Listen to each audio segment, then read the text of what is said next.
సిటీలో ద్వారకామాయి దగ్గర దర్శనానికి అందరూ సాయి భక్తులంతా లైన్లో ఉంటున్నారు. ఇప్పుడు ఆర్తి మొదలైంది. ఇవన్నీ షాప్స్ ఇక్కడ ద్వారకామాయి దగ్గర ఎదురుండే షాప్స్ ద్వారకామాయి దగ్గర. ఇది పక్కన చావిడి ఇది ద్వారకామాయి దర్శనం చేసుకుంటారు సాయి భక్తులు. ఇది ఇక్కడ షాపింగ్ కాంప్లెక్స్లన్నీ.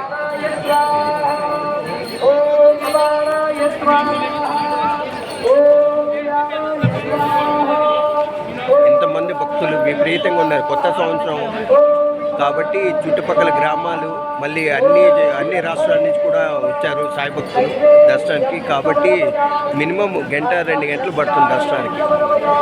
ఇది ఇక్కడ సాయి దర్శనం. ఇవాళ ఇక్కడ అందరికీ కూడా గురూజీ అన్నదాన విషయంలో ఉచిత భోజనాలు కూడా పెడుతున్నారు. రోజు నీలకంఠ మాదేవ స్వామి ఆధ్వర్యంలో గురూజీ అన్నదాన క్షేత్రంలో అన్నదానం జరుగుతుంది నిత్యం.